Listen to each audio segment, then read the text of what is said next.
Welcome back once again. सभी लोगों का फिर से स्वागत है लिटरेसी पार्क में। और मैं आपका दोस्त लिटरेसी पार्क में आपका फिर से स्वागत करता हूं। CBSE class 10th board plus first flight का poem how to tell wild animal हम लोग फर्स्ट पार्ट में किए थे 3 स्टैंजा। उसी स्टैंजा को जो बचे हुए 3 और स्टैंजाज हैं उसको सेकंड पार्ट में हम लोग फिर से स्टार्ट करेंगे। तो जैसा कि आप ऊपर देख रहे हैं, चैप्टर का नाम how to tell wild animal. और उम्मीद करते हैं कि जो 3 स्टैंजा आपको हम समझाए हैं वो अच्छे से आपको समझ में आया होगा। अगर फिर भी किसी भी प्रकार से कोई भी समस्या है, कोई भी प्रॉब्लम है, तो आप नीचे कमेंट सेक्शन में जाकर के कमेंट में लिख सकते हैं। आपके हर एक प्रॉब्लम्स को सॉर्ट आउट कर दिया जाएगा। ठीक है, तो बिना ज्यादा देर करते हुए चैप्टर को स्टार्ट करेंगे। लेकिन उससे पहले एक और रिमाइंडर आपको दे दे कि ज्यादा से ज्यादा हमारे वीडियोस को सब्सक्राइब कीजिए, लाइक बटन दबाइए, और कोई भी प्रॉब्लम हो तो कमेंट सेक्शन में जाकर के आप कमेंट करके प्रॉब्लम को सॉर्ट आउट करवा सकते हैं। ठीक है, तो ज्यादा टाइम वेस्ट नहीं करते हुए चैप्टर पर आगे की तरफ बढ़ते हैं। जैसा कि हम लोगों ने 3 स्टैंजा को ऑलरेडी कंप्लीट हम लोग कर चुके हैं। अब चौथा स्टैंजा की तरफ मूव करेंगे और चौथा स्टैंजा में देखेंगे कि जैसा कि आप फिगर भी देख रहे हैं चौथा स्टैंजा का, फिगर में कौन सा एनिमल दिख रहा है वो तो क्लियर हो गया, लेकिन इसका डिस्क्रिप्शन पोएट ने किस प्रकार से दिया है पोएम में उसको हम लोग समझेंगे। और पोएट ने बताया है कि if when you are walking round your yard, अगर आप अपने घर के कैंपस में, अपने जो आपका घर का जो यार्ड है, जो आपका लॉन है, जहां पर आप टहलते हैं, घूमते हैं, वॉकिंग करते हैं, कसरत करते हैं, वहां पर आप बैठे हुए हैं, घूम रहे हैं, टहल रहे हैं, और टहलने के दौरान you met a creature there, आपको वहां पर एक जंगली क्रिएचर मिल जाता है, एक जानवर मिल जाता है। ठीक है, तो अब आप उस जानवर को पहचान नहीं रहे कि भाई कि ये कौन सा जानवर है, आपको मिल गया है, तो उसको पहचानना कैसे है कि वो hugs you very very hard. तो वो जानवर जब आपको मिलेगा तो वो क्या करेगा, आपको बहुत जोर से हग करेगा। हग मतलब कि गले लगा लेना। ऐसा एक्चुअली में होता नहीं है, कोई भी जानवर आपको हग नहीं करेगा, लेकिन हमने आपको शुरू में ही बताया था कि ये पोएम हाईली ह्यूमरस वे में लिखा गया है, इसलिए पोएट ने इसमें ह्यूमर को मेंटेन रखने के लिए ये हाईली हग टर्म का इस्तेमाल किया है। तो वो बहुत कस के, बहुत जोर से आपको झप्पी डालेगा, तो आप समझ जाइएगा ये झप्पी डालने वाला जानवर कोई और नहीं है, be sure it is a bear. आप समझ जाइएगा कि ये भालू है, क्योंकि भालू जो है वही इतना फ्रेंडली बुक्स में भी दिखाया जाता है, छोटे छोटे बच्चों के बुक्स में भी दिखाया जाता है कि काफी फ्रेंडली है। तो यहाँ पर इसलिए यहाँ पर फ्रेंडली टर्म का इस्तेमाल किया गया है कि भालू जो है आपको देख करके क्या करेगा कि टाइट हग करेगा। तो आप समझ जाइएगा कि ये कोई और जानवर नहीं है, ये कौन सा है, ये बेयर है, ये बेयर है, भालू है। If you have any doubts I guess, अगर आपको फिर भी समझने में कोई डाउट है कि नहीं ये कौन सा जानवर है भाई, हग करने के बाद भी अगर आपको लग रहा है कि नहीं ये कौन सा जानवर है, अब अगर अभी भी आपको कंफ्यूजन है तो he will give you just one more guess. तो वो क्या करेगा, एक बार फिर से आपको झप्पी डालेगा, फिर से आपको हग करेगा। तो आप समझ जाएगा क्या कि भाई ये तो बार बार हग कर रहा है, मेरे को झप्पी डाल रहा है, इसका मतलब ये कोई और जानवर हो ही नहीं सकता है, ये भालू ही है। ठीक है, तो कितना क्लियर है ये स्टैंजा, कितना सा सिंपल है, कितना क्लियर है।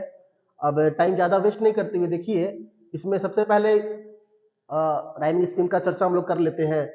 तो देखिए यार्ड, यार्ड का नाम अगर हम ए दे रहे हैं तो हार्ड का नाम भी ए देंगे, देर का नाम बी दे रहे हैं तो बेर का नाम भी बी देंगे, और गैस और कैट्स सीसी हो जाएगा। तो इसका rhyming scheme A B C C ही होगा, जैसे कि ऊपर होते आया है वैसे यहाँ पर भी होगा।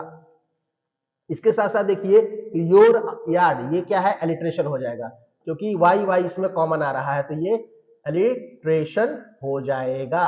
और फर्स्ट स्टैंड, ये फर्स्ट लाइन में, इस स्टैंजा के फर्स्ट लाइन में योर यार्ड जो है यहाँ पर कोई पंक्चुएशन मार्क नहीं है, इसलिए यहाँ पर इंजैबमेंट भी हो जाएगा। क्या हो जाएगा, इंजैबमेंट भी हो जाएगा। उसके बाद आप एक चीज और देख सकते हैं इसमें, एक चीज और इसमें आप देख सकते हैं कि थर्ड लाइन जो है, sorry not third line, that is the 1 2 3 4 5th line, यहां पर भी आपको इंजॉयमेंट देखने के लिए मिल जाएगा, क्योंकि यहां पर भी, क्योंकि यहां पर भी क्या है कि कोई पंक्चुएशन मार्क नहीं दिया हुआ है, इसलिए यहां पर भी इंजॉयमेंट हो जाएगा। अब ज्यादा कुछ इसमें बताने की जरूरत नहीं है, अब आप समझ रहे होंगे क्या कि ये स्टैंजा क्या कहना चाह रहा है। ओके, अब आगे की तरफ मूव करते हुए देखेंगे next stanza, that is the second last stanza of this poem. Second last stanza of this poem में आप देखेंगे क्या कि दो to distinguish beast of prey, अगर मान लीजिए कोई शिकारी जानवर, शिकारी प्राणी को आप देख रहे हैं, ठीक है, अगर आपको उसको पहचानना है, और novice might non plus, novice might non plus मतलब क्या हो गया, मतलब क्या कि ऐसा ऐसा जानवर जो कि उसको आप पहचान नहीं रहे हैं, उसका गतिविधि को देख करके आप रिकॉग्नाइज नहीं कर पा रहे हैं कि किस प्रकार का है, खतरनाक है, कैसा है, मतलब कि दो जानवर एक ही प्रकार का देखने में लग रहा है। अब आप उसमें ये नहीं क्लासिफाई कर पाएंगे कि ये कौन है और ये कौन है।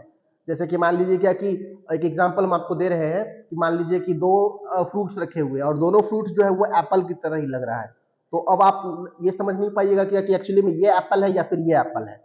तो उस केस में क्या होगा कि अब आपको आगे देखिए लाइन में क्या बोल रहा है कि the crocodiles you always may tell from the hyenas thus hyenas came with the merry smiles but if they weep they are crocodiles.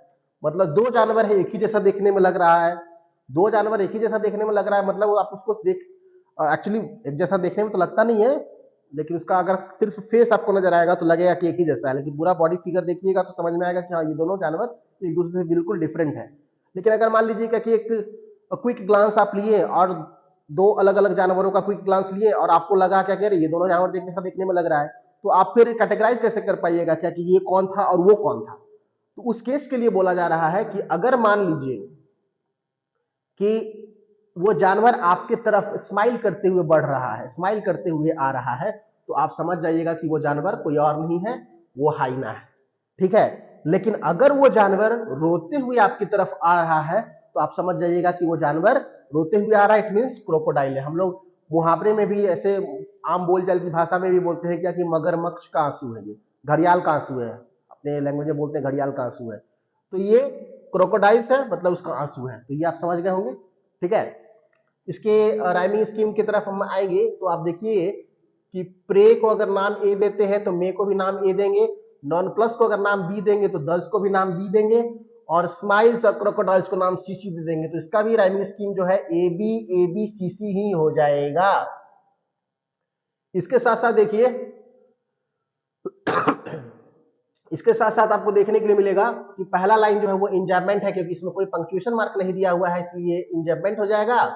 इसके साथ साथ तीसरा लाइन भी इंजैबमेंट हो जाएगा क्योंकि इसमें भी कोई पंक्चुएशन मार्क नहीं दिया हुआ है, बाकी सब जगह कोई ना कोई पंक्चुएशन मार्क है, तो यहाँ पर और कहीं पर इंजैबमेंट का जिक्र नहीं किया जाएगा, ठीक है। और बाकी कॉन्सोनेंस, एसोनेंस और जो छोटा मोटा पेटिटिव ऐसे जो छूट रहा होगा वो आप खुद से देख लीजिएगा।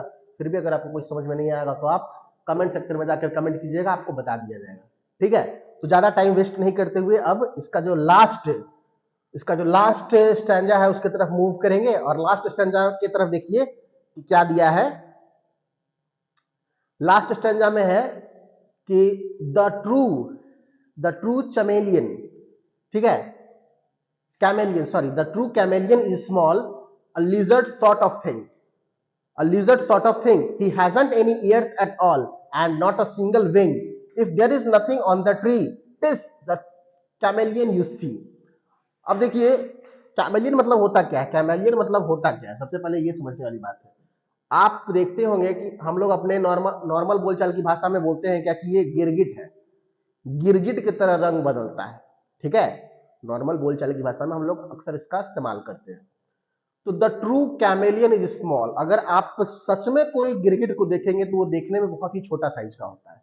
सबसे पहली बात उसको समझने का ये सबसे सिंपल तरीका है, तो छोटा साइज का होता है। और लिजर्ड सॉर्ट ऑफ थिंग, बिल्कुल देखने में लिजर्ड की तरह, जो घर में आपके छिपकली होती है उसी तरह देखने में लगता है, लेकिन छिपकली नहीं होता है, डिफरेंसेस तो बहुत सारे हैं, लेकिन हाँ एक क्विक ग्लांस लीजिएगा तो लगेगा क्या कि हाँ लिजर्ड और जो कैमेलियन है और ये दोनों सेम है। He hasn't any ears at all, और सबसे बड़ी बात है क्या कि इसके कान नहीं होंगे। आप देखिए यहाँ पर फिगर भी बना हुआ है, इस फिगर में देखिए इसके कान नहीं है, इसके कान नहीं है, ठीक है। And not a single wing, और कोई विंग भी नहीं है, इसके बॉडी पर कोई विंग भी नहीं है, कोई पंख भी नहीं जिससे ये उड़ सके। If there is nothing on the tree, अगर आपको लगेगा कि पेड़ पर कोई जानवर नहीं है, भाई पेड़ एकदम खाली है, तो it is the chameleon you see, तो आप समझ जाइएगा क्या कि पेड़ खाली नहीं है, पेड़ पर कैमेलियन मतलब गिरगिट बैठा हुआ है, क्योंकि गिरगिट क्या करता है वो रंग बदल लेता है। आप जानते होंगे कि बहुत सारे ऐसे जानवर होते हैं जो कि अपने वातावरण के हिसाब से अपना रंग बदल सकते हैं। उसमें से सबसे बड़ा एग्जाम्पल तो ये गिरगिट खुद है। तो अगर मान लीजिए कि ये पेड़ पर बैठा हुआ, पेड़ की टहनी का कलर ब्राउन है, तो ये अपना बॉडी का कलर भी ब्राउन कर लेगा। तो इसीलिए अगर आपको लगेगा दूर से देखने पर कि भाई पेड़ पर कोई नहीं बैठा हुआ, कुछ नहीं है पेड़ पर, तो आप समझिएगा कि नहीं, वहां पर गिरगिट जरूर छुप करके बैठा हुआ है। यही पोएट का यहाँ पर कहने का संदेश है। ठीक है, ज्यादा टाइम नहीं वेस्ट करेंगे। इसमें देखिए स्मॉल ये ए हो जाएगा, और ऑल भी ए हो जाएगा, थिंग्स बी हो जाएगा, विंग बी हो जाएगा, और ट्री सी और सी सी हो जाएगा। मतलब इसका भी rhyming scheme A B C C ही हो जाएगा। ठीक है, अब इसके साथ साथ आप देखिए कि यहां पर सारे लाइंस में जो है, सारे लाइंस में यहां पर पंक्चुएशन मार्क दिया हुआ है। मतलब क्या कि यहां पर कहीं पर भी इंजैबमेंट का जिक्र नहीं किया गया है। लेकिन पहला लाइन में देखिए द ट्रू दिया है, ये अलिट्रेशन हो जाएगा, क्योंकि टीटी से स्टार्ट हुआ है तो अलिट्रेशन होगा। ये चीज छूट रहा था तो ये अलिट्रेशन हो जाएगा। उसके बाद ही हैजंट, ये भी अलिट्रेशन हो जाएगा, ये भी अलिट्रेशन हो जाएगा। ठीक है, तो आई थिंक आप ये चैप्टर, ये पोएम बहुत अच्छे से समझ गए होंगे। अगर फिर भी कोई प्रॉब्लम होगा तो बार बार हम आपको बता रहे हैं, कमेंट बॉक्स में जाकर के आप पूछ सकते हैं, आपको हर एक प्रॉब्लम का सॉल्यूशन दिया जाएगा वहां पर। एंड आई थिंक ये चैप्टर हम आपको अच्छे से समझा पाए होंगे। With this we come to an end of this chapter. Thank you so much. अगले वीडियो में अगले चैप्टर के साथ मिलेंगे, तब तक के लिए बाय बाय।